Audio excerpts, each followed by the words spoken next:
I'm Tim Fitzgerald at GoPowerCat.com. And I'm Scott Chasen with Fog.net. This is a replay of WIBW's TV show, The Drive. Here's this week's episode on the 24/7 Sports Podcast Network.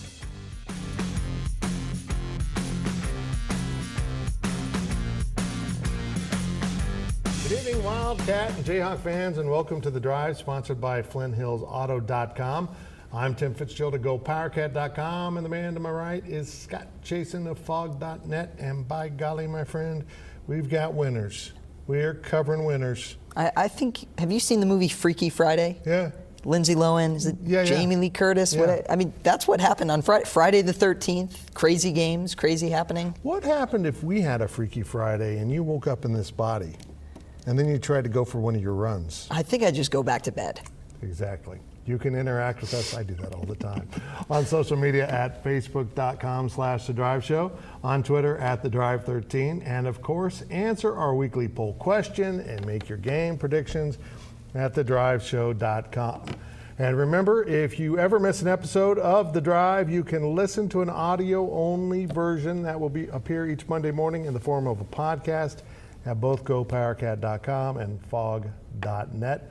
And we will start things off with our 2-minute drill. And our 2-minute drill is brought to you by Hula Hands. They've been expecting you. Now let's eat.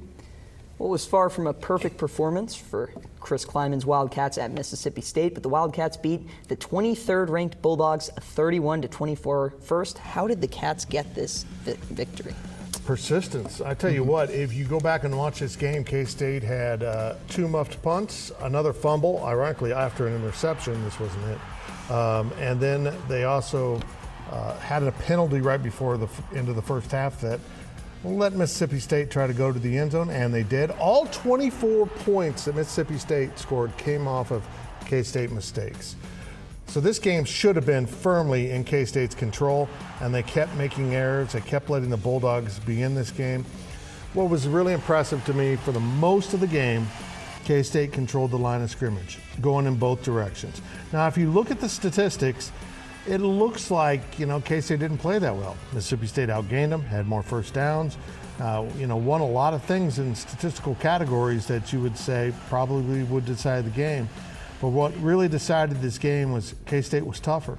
And at the end of the day, to say that against a Mississippi State team that in a different version came into Manhattan last year and completely bullied Kansas State is really impressive. Because as much as special teams stunk all day, this happened to a 100-yard kickoff return by Malik Knowles, and it looked like old school Kansas State football. And it was really impressive that K-State rallied with 14 points in the second quarter, and all that running set up a play fake that Skylar Thompson executed perfectly and lofted a pass to Dalton Schoen for what turned out to be the game-winning touchdown. And then the great play of the game on the last scramble to try to get a first down.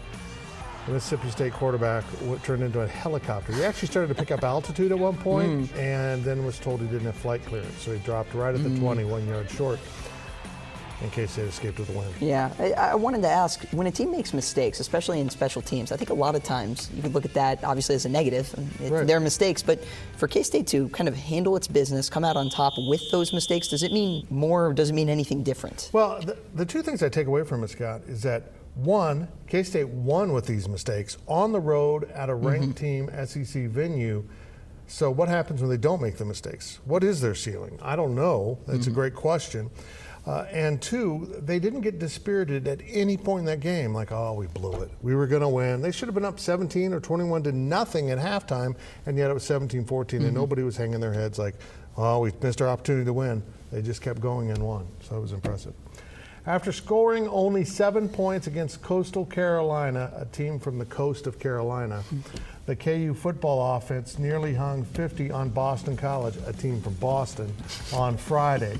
Scott, where did this offensive explosion come from? Because it was fantastic. Well, it came from Kansas, which is a team in Lawrence. No, I mean, first of all, talk about the quarterback play here. Carter Stanley with the hurdle. He also had a play where he drops his shoulder and goes through a guy. This all came after an interception, though. I mean, quarterback play was an issue through 2 games. This offense was an issue through 2 games. games.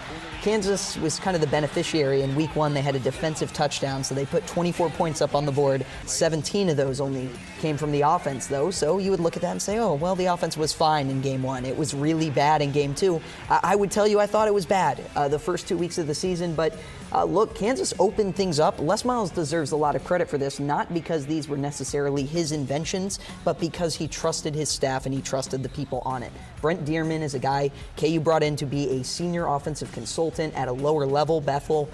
His offense averaged over 50 points, over 500 yards a game. It led all college, all levels in scoring. You know this guy has a great offensive mind, and he wrote the book on RPOs. Literally, he has written a book on the run-pass option. So the fact of the matter is KU infused that much more into the offense. They went out of the shotgun. They still had some of those old staples, the Les Miles toss that Khalil Herbert actually ran 80 yards on and didn't quite get into the end zone. They scored a few plays later. They spread it out. They put Puka Williams in space. They did different things. Brent Dearman deserves credit.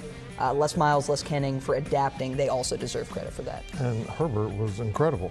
It's remarkable. The guy rushed for, 291 yards in a game in his sophomore season. He had a really good stretch of games. Now, he got banged up. He hurt his hamstring that year, his sophomore year. Came back for his junior year, and it was like he disappeared. And yes, KU had Puka Williams, but there was times where you were just wondering, why isn't Khalil Herbert getting carries? I mean, you saw it. He averaged 17 yards per carry. That's a lot. He did have that 82-yard run, though. If you remove that, he still averaged 10 and a half yards a carry. Remove the 82-yarder, he's over 10 yards a carry. It was unbelievable to see. If you remove all of his good plays, which were every play, he averaged 0. That's a good point. I mean, it was just absolutely incredible. He looked like an NFL back in this game. It really was fun to watch. The Big 12 had a strong weekend, except Texas Tech lost at Arizona, but the most egregious loss belonged to Iowa State, which was the site of college football's game day in Ames, and the Cyclones lost to Iowa 18-17. To fall to 1-1, and remember, they barely beat Northern Iowa. Iowa State was picked for 3rd in the Big 12, but are the Cyclones way overvalued? Are you selling? Well, here's what I'll say about Iowa State and why this loss I think was so disappointing. We both, as you'll recall, picked Iowa State in this game, and look, Iowa State came into the season ranked 2nd time or something like that in program history. They had high hopes, people picking them, 3rd in the Big 12. To have this game, first of all, at home, in this kind of competitive series, game day, like you said, all the fanfare, this is just a game where you got to come out and show, hey, that wasn't who we were week 1. We're going to put our foot down. We're going to show you that we are Iowa State. We're going to contend with these top teams in the Big 12. They did not do that. I know it was a low-scoring game, a close game, but yeah, I don't know how you're not selling a little bit on Iowa State at this point. Yeah, they're really disappointing. I mean, look, everyone's 0-0 in the Big 12. I mean, and they've still got another non-conference to go. So there's a lot of football to be played. And I know Matt Campbell's teams have gotten better somewhat as the season progressed. But they've got to be really disappointed. This was supposed to be a big year. They're supposed to be contending for a spot in the Big 12 championship, and Texas has a loss already. Maybe Texas isn't as good as we expect, so maybe there's a spot open. And all of a sudden, there's other teams that look like they might be the 3rd best team, K-State included, Oklahoma State included. And all of a sudden, Iowa State's just like, well, we're supposed to be good. And it's like, okay, that's all we have to do is think we're going to be good. And boy, they got off the hook week 1, and then they turned around in this week and they couldn't get off the hook and lost a rivalry game. And I think that's probably the biggest reason for disappointment. The opportunity is there in this conference. Yes, Oklahoma is going to be very good. They're going to be hard to beat at the top of the conference. There's space there. I would say even to be the 2nd best team in the Big 12, the 3rd best team certainly. Really, I mean, the top half of the league, it could go so many different ways. A huge disappointment for sure for them not to be in a better position. Now, a quick look at your poll question results. And poll questions are brought to you by Film at 11, your go fast, look good, play hard, custom shop. Well, last week's question was, what Big 12 football program made the worst coaching hire? The options were the new coaching hires. Kansas with Les Miles getting 20% of the vote. K-State, Chris Kleiman getting 10%. Who voted for Chris Kleiman? Texas Tech with Matt Wells getting 30%. West Virginia with Neil Brown, 40% of the vote. Yeah, I think you got that one right, folks. This week's question is this. KU football snapped a 48-game road losing streak against Power 5 opponents on Friday night in Boston. When will the Jayhawks get their next Power 5 road win? I didn't read that right, but I hope everyone followed. A, this season in Big 12 play. B, 2020. C, 2021 or beyond. So like till infinity, apparently. Vote at thedriveshow.com. Well, look, it took him 48, so infinity is even that Possible. necessarily not a gimme, but the Big 12 schedule hard on the road for the Jayhawks this year. But that will do it for this half of the 2-minute drill. We will be right back with more on KU and K-State on The Drive.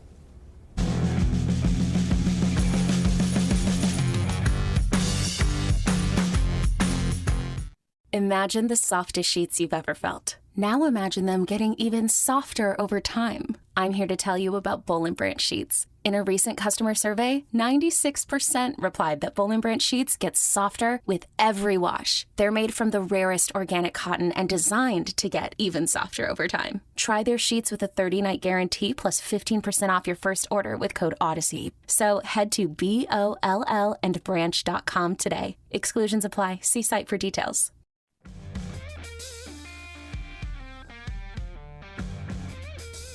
Welcome back to The Drive as we continue our weekly 2-minute drill. And the 2-minute drill is sponsored by Hula Hands. They've been expecting you. Now let's eat.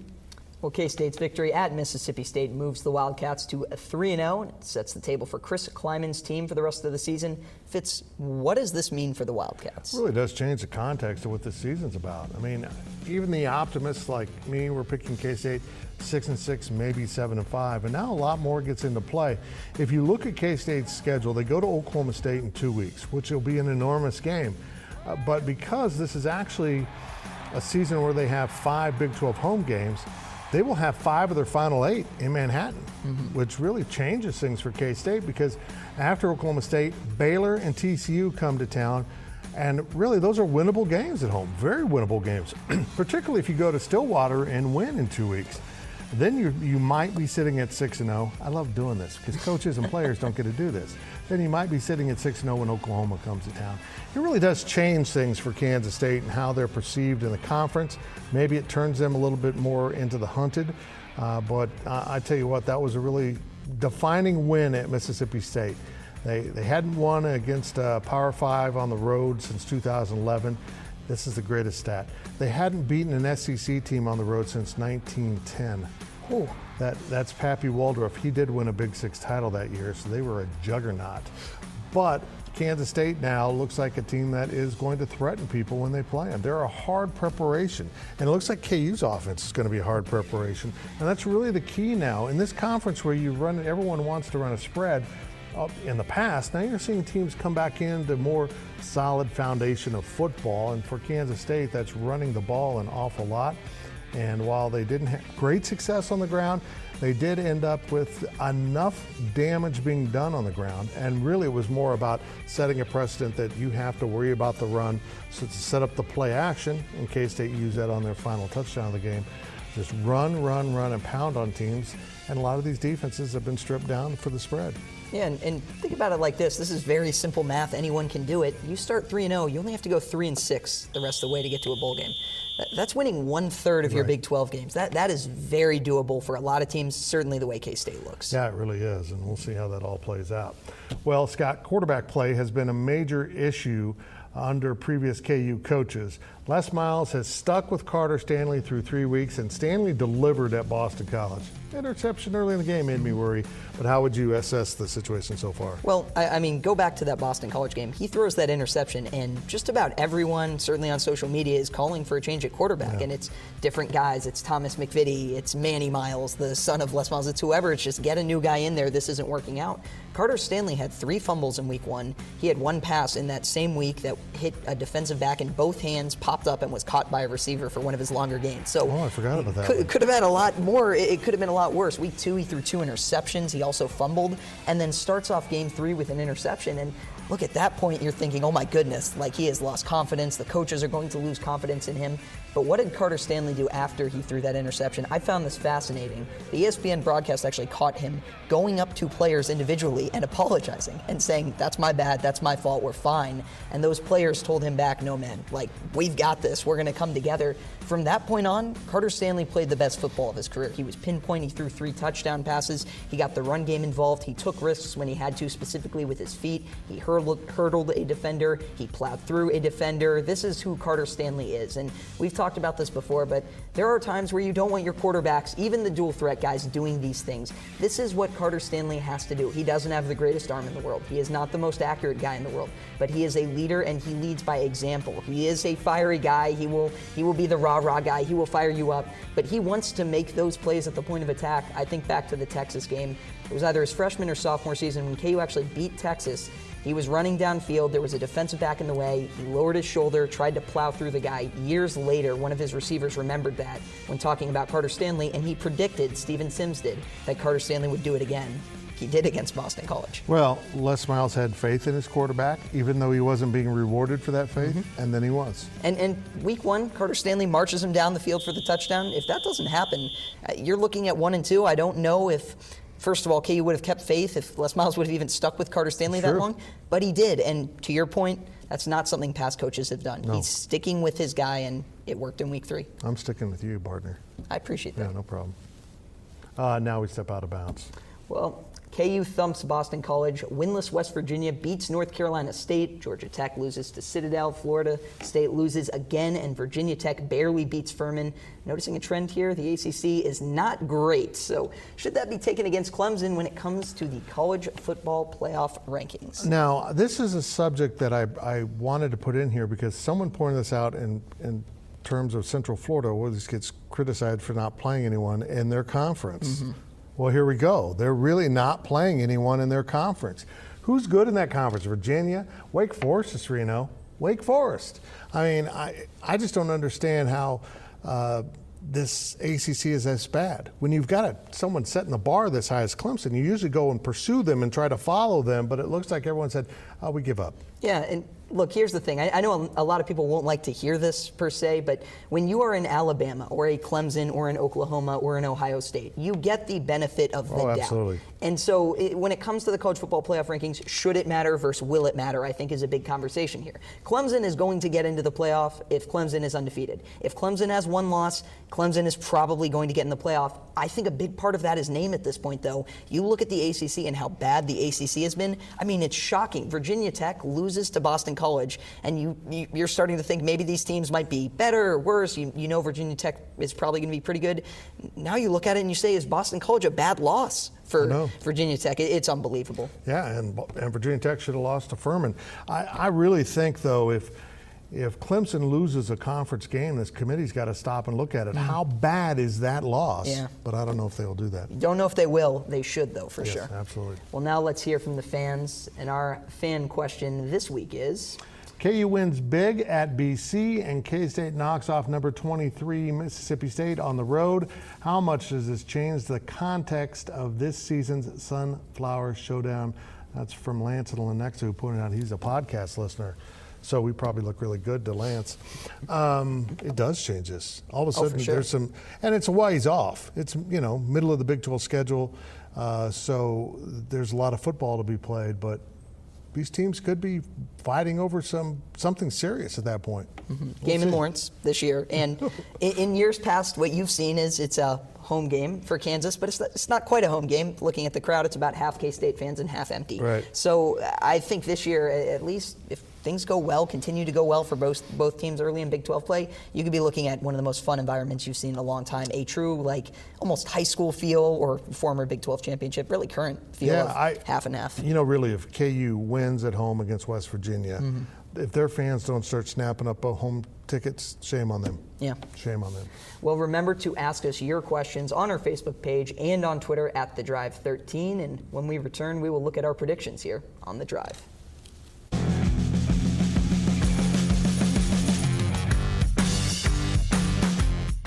With Blue Link Plus, you can access your Hyundai Tucson Limited remotely. Doors unlocked, temperature set, lost car found. There it is. Get complimentary class-leading Blue Link Plus. Call 562-314-4603 for complete details.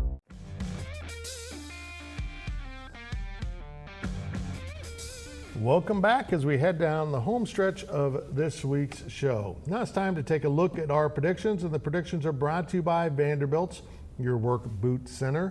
And remember, make your weekly predictions over at thedriveshow.com. And now let's look at last week's results. The viewers went 2-1. We went 1-2. The viewers are now leading us 5-4, and we're both 4-5. So we've decided you guys are going to do the show next week, and we're going to take the night off. So if all 33 of you that watch the show want to show up at about 6:30, you can do the show. Sounds like a plan. I That's know. good with me. It'll I'll work enjoy out it. well. I'll watch. We're going to work out well. Here, let's get going with this week's picks. Now, look, it's a bad week in the Big 12 in terms of having games to pick. K-State's off, so we need another game. So I did a combo pack. Baylor and TCU play Rice and SMU, and combined, they're favored by 41.5. Will these two teams beat those two teams by 42 points or more? I say yes. I will take Rice and SMU. I think Baylor wins big, TCU wins close, and it doesn't quite get there. Okay, that was good analysis right there. Thanks. Okay. Next is Oklahoma State +7 at Texas. I have no feel for either one of these teams. I will take Texas. I'll take Oklahoma State. Oh, I see what you did there. And our last game of the week is the big one. It's West Virginia at Kansas. Now, here's what's amazing. West Virginia opened as a 7-point favorite For very in short. Lawrence, and West Virginia stinks. It's down to 4.5, at least by what we saw right before we taped. So will West Virginia win by 5 or more in Lawrence? I say no. I think KU's winning outright. Yeah, I'm taking Kansas outright as well in this one. See how we did that? Again, make your picks over at thedriveshow.com. You might want to pick differently than we do if you want to have a good score. So now it's time for our On the Clock segment. And On the Clock is sponsored by Carpet One. Buy local for a strong local community. And we start with Scott Chasen of Fog.net. Well, the KU defense deserves a bit of credit for surviving its first real test, and things look shaky against Boston College, at least at first. Boston College, known for its physical running attack, really, those early drives did not look promising for a new front seven for the KU football defense. Defensive coordinator DJ Elliott got a lot of credit after the game for pitching a shutout in the second half, but I was particularly impressed by the KU secondary.